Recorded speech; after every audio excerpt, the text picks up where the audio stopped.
What are the 4 foundations you need to focus on when it comes to your health, your hormones, your gut health, and general well-being in a sea, in an ocean of overwhelming and complex advice? And as I attempt to create a back garden homestead here in Scotland when I'm absolutely clueless, what are the mistakes that I'm making and what progress have I made? Let's dive in. Look at that. It's a slug. Damn you, slugs.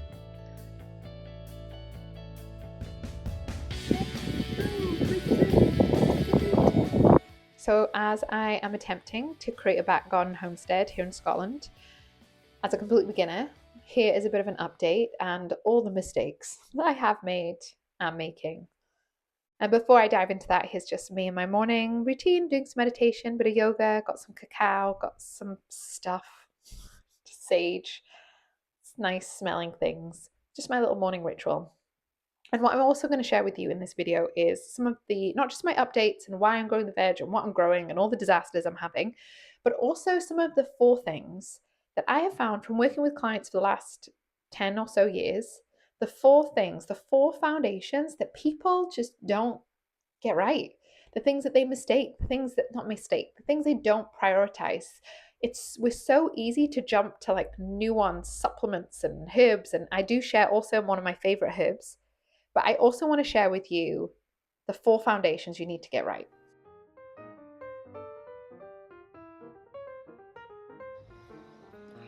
So it's time for a bit of a garden update. I've kind of been putting this off because I don't feel like I have anything impressive to show you. But let's go. There's some progress. I just feel very behind. It's June and everyone's like harvesting stuff. And I'm look, it's just still very brown. There's a lot of brown. But I did start late. I do live in Scotland. I'm still learning. And to be honest, this would be an area that would be so easy for me just to beat myself up about and be like, Kezzy, you're so behind. Whereas actually, this is meant to be fun. And it's meant to be about learning and creative. And if I'm behind, then I'm behind. I suppose that's it, really. So, anyway, let's go see what's happening. Cut the lawn. If you saw our previous videos. One accidental area of growth, which is very surprising, is look, these. I mean, I'm not going to get tons, but look, there's a strawberry there. But shush, don't tell the kids. Because for the last 5 years, I've tried to grow strawberries and given up because my children see them, take them when they're green like this and eat them, and then they just destroy all of them. But I'm hoping to get a few more, so maybe next year I'll actually intentionally try to grow some strawberries because maybe they've moved on, the kids, and I'm not going to try and eat them anymore. So just some live de-weeding. You can tell I'm really on it on the weed front.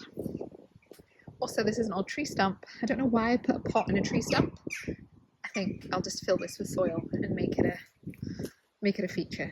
Eventually, I'm thinking somehow I'd like to maybe remove these stumps, potentially put in a little polytunnel, but I figured I first need to know how to garden before I scale up.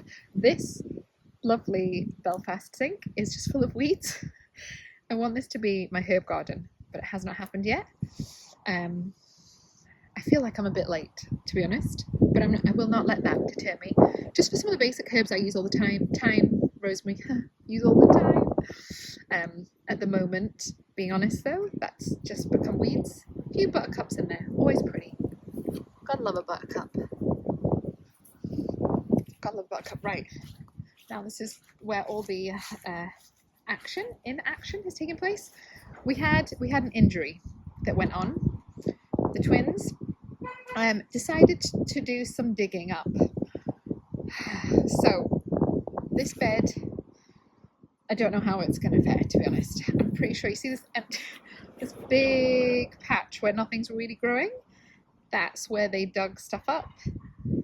And I think this is where a lot of my carrots were. So I thought I would just leave it. I really wasn't sure what was left after their help. So I've got some stuff. Let's see, those are some carrots up here. So I think this is also the mistake I made. I didn't write down what I did I? I just shoved stuff in the ground. I don't have a plan because I was like, I'll remember. No, I don't remember. I don't remember what I planted here 6 weeks ago or however long ago. So, lesson learned. I'm not a Scooby. I'm pretty sure this was carrots and kohlrabi. Like, I think this is a kohlrabi coming up, maybe.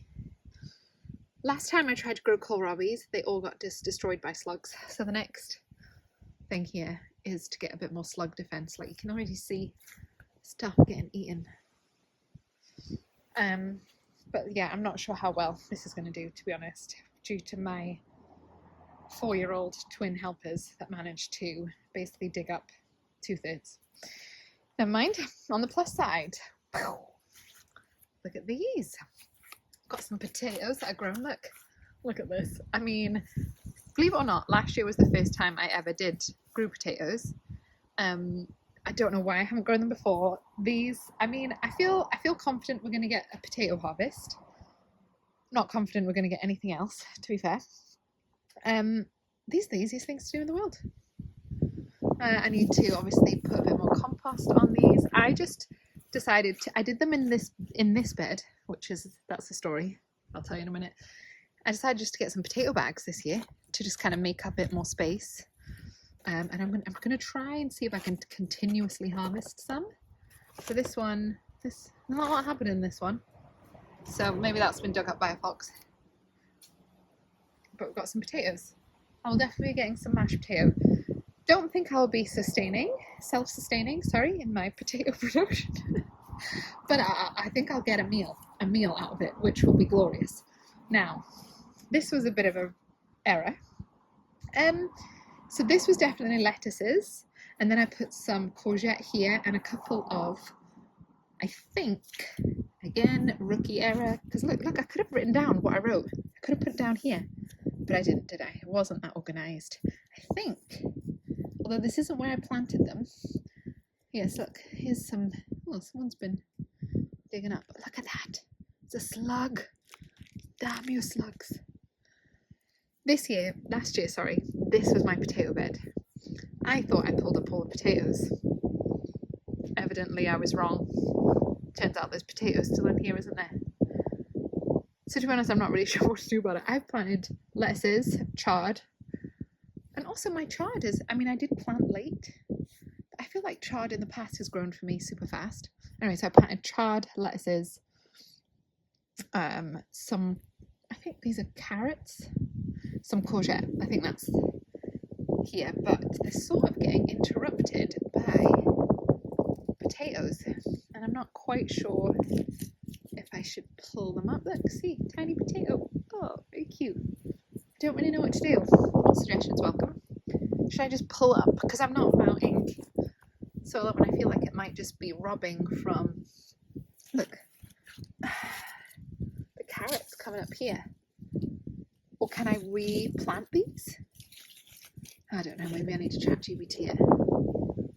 Because I've also got some courgette coming up, which, look, that's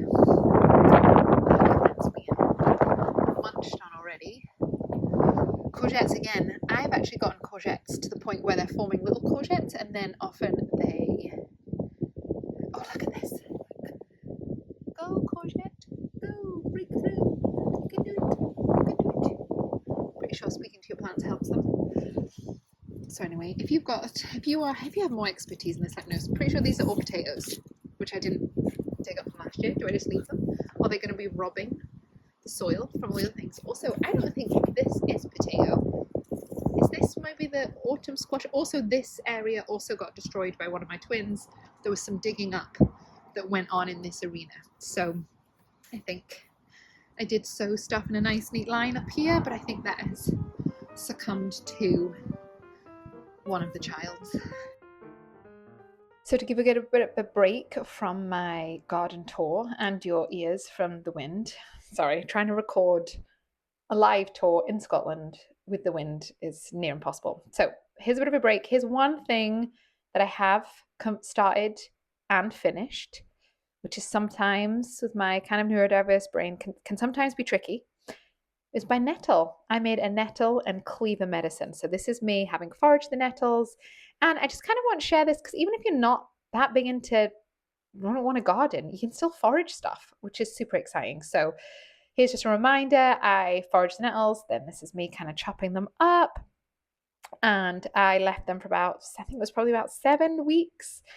Some of these fresh nettles sitting in, I'm pretty sure, vodka, also some cleavers, aka Sticky Willy, to kind of make my own medicine. And you'll see at the end the lesson that I have learned from doing this. But I love nettles as a medicinal herb and plant. It's something I use all the time. I find it really helpful. I'm quite a histamine oriented person with hay fever, especially in the summer. So nettle can be really, really helpful. It's also something that's great for the liver. It's great for hormones. I love nettle tea. It's free. It's often seen as a waste. And I just love all the layers of meaning, like the practical medicinal herbal benefits of it, the fact that it's a weed, that it's discarded, that it's a bit prickly, it's got clear boundaries in nettle. If it doesn't want to be touched a certain way, you'll get stung. But actually it has so many of these nourishing benefits. I really recommend nettle for a lot of women who are struggling with any sort of hormonal imbalance, whether it's kind of perimenopause induced, or maybe you're not at that stage yet. Nettle can be really helpful. Just getting some good quality nettle tea, or making a tincture, or buying a tincture from a local herbalist, and taking regular nettle can be really, really helpful. Also, using nettle around other iron supporting things can be really helpful. So if you're low in iron, it can be just a really helpful part of that. Another thing I want to do this year as well is make more medicine from the nettle seeds themselves, which obviously come later on in the season. But working with nettles, I just find really, really helpful reminder to work seasonally. So now you can see me, this was more recently, being like, oh, this has been about 7 weeks, time to strain it. You see the vodka's all changed color. You can see from my jug that I have made an awful lot of this. So that's the takeaway for future years. I honestly have so much of this stuff in the fridge. It's insane. So hopefully it lasts for a long time. Not quite sure how long it lasts, but it's basically alcohol. So a while. So this is me. It's mainly nettles. I'd probably say it's about 70% nettles, 30% cleavers. Cleavers, I'd never made medicine from those before. I didn't know there was a lot of medicinal benefits. I don't think there's as much clear research around using them as a medicine, but some of the stuff I read said it was really helpful from a lymphatic perspective. But for me, a lot of the work and the connection I have with herbs and with plants is more about the seasonality. Like, these cleavers are growing the same time in nettles, around nettles, so it just kind of intuitively makes sense. So as you can see here, I think I probably have like maybe a liter of this stuff. So I'm just got a little bottle that I'm going to bottle up with my little whiskey funnel. That's how I fill my hip flask, FYI. And I'm going to fill this up, and I've just been taking this daily as a little tonic, a medicine, nettle and cleaver tonic. I also have an awful lot left. So I'm not, if you come around to my house at any point with your friend in real life, then you can have a little sip of some nettle tonic.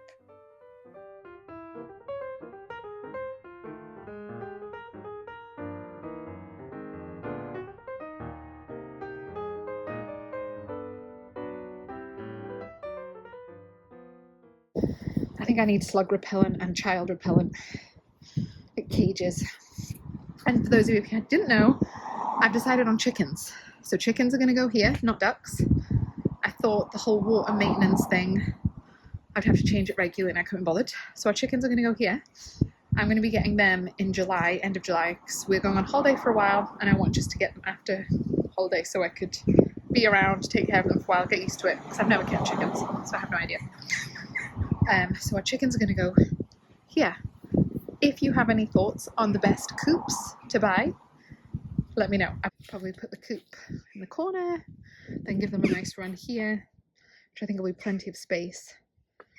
I'd like to maybe get about 6, maybe even 8. I'm just not sure what to do about the potato takeover / me being disorganized. I mean, this happens every year. Every year I plant stuff and I don't write it down, and I think I'll remember, and I don't. So there we go. Now this is the bed I planted last. So it's probably the slowest. You can tell I'm really doing a great job at my weeding, de-weeding. But there's some growth happening. So this is definitely kohlrabi. I think this might be beetroot, but look, this is what, to be honest, this is my biggest stumbling block. I start growing stuff and then they start getting munched and I have no idea what to do, and I don't want to use harsh chemicals or tons of awful stuff for the soil or stuff that might hurt my kids or impact the food that I'm eating. But then this stuff gets munched, kohlrabi. So I'm thinking I'm gonna buy some netting, get some frames, get some netting on. Last year I tried, or the last few years I've done copper wiring, I've done beer pots.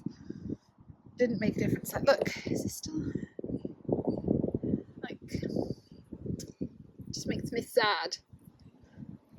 Look, it's just been destroyed. I don't know if that's slugs or, and I remember last year, to be honest, I'm also not good at upkeep, so I'm not quite sure what are the things I'm meant to be doing to prevent this from happening. If you have thoughts, let me know. But that is a bit of an update. Feel a little bit behind. I would like things to look a bit less brown, but some stuff is growing. Things are happening one step at a time. Lessons are being learned. And some of this is just fun for me. I decided to do a voiceover also because the wind really picked up at this point. So that's a little bit of where we're at. And I have one more thing to show you, and that is some lettuces, which is exciting. I got really sick of buying organic plastic covered lettuces. So I just grow tons every year. So these are things that are growing pretty well. The kids can't touch. I wonder if that's my solution. I just need to, like, you know how they have raised beds? I'm like raised beds that are like 2 meters high or something. Maybe that's the solution. So there's some lettuce growing. So things are happening slowly but surely. I'm learning a lot. And I also think I need to write down my lessons for the next year, because every year I'm very optimistic and every year I face slugs and every year I don't write down what I plant and I lose things and the kids interfere. Like, none of these are new challenges, but I think a lot happens over the seasons. By the time you have autumn and winter and spring comes again, just a lot has changed. So, but also that's why I want to do this and incorporate more of this in my life and learn these skills that I'm pretty sure my great grandma, great grandmas had, of living a bit more seasonally, connecting with the land as it is here and now, understanding the seasons, what happens, learning how to grow food. Our most basic requirement is food. I sometimes wonder, how much we've lost touch with our own selves. If we think about what we need as humans, we need breath, and how many of us are breathing poorly and don't know how to breathe. We need water, and how toxin filled and unclean is our water, even here in the West with our water filtration system, which I am grateful for, but it's still not great. And then with our food, we need food, but do any of us know how to grow it? I don't really know how to grow it. And that just started to feel a little bit out of integrity with me. And then sleep. How many clients have I had that are really struggling with sleep? These four things are the basic foundations of being human, and the things that we actually really need to learn to tend to. We really need to learn the skills of. I think that's why, even though I don't love how crap I am at this, I'm just wanting to get back to some of the key fundamentals of fulfillment and joy as a human, and learning how to grow food, learning how to breathe properly.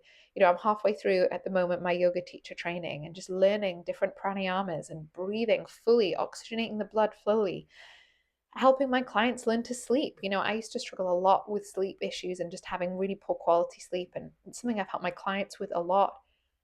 And learning to clean our water and have healthy water. That machine you might have seen in some of my videos is a reverse osmosis machine to make sure we're getting filtered quality water. Learning how to nurture the soil, which, to be honest, I'm not saying I know a lot of how to do. I'm a bit clueless. But I want to just learn and really ground into what are the foundations of being human, of being here. What does my body need to thrive? Because the internet will tell you an awful lot of things that you, air quotes, need to be well. And actually, I think sometimes what we need is a lot of support.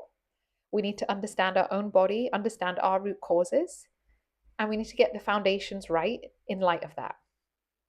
We don't necessarily need a lot of complex stuff, or sometimes we do, maybe, depending on your unique root causes. But I think a lot of the work that I do with clients is we're helping them regulate the nervous system, helping them understand their unique root causes, applying the right unique strategies for them. And those might be nuanced and sometimes maybe complicated. But then it's also about really getting the foundations sorted: sleep, water, food, breath work, and nervous system regulation. Those 4 things can take you really far in your healing journey. They might not be able to sort everything. If you live with chronic health issues or you've been struggling with symptoms for a long time, they might not be able to sort everything out in your life. But those are the key foundations. So here, as you can tell from my face, as I'm struggling with soil and I'm getting it all over the place, some of this is kind of just coming from my determination of shedding all the things that culture says I need and really tuning into what are the most important parts of being human? What are the foundations? How can I live seasonally? How do I learn about the land rather than try and get the land in Scotland to fit into my idea of what I need?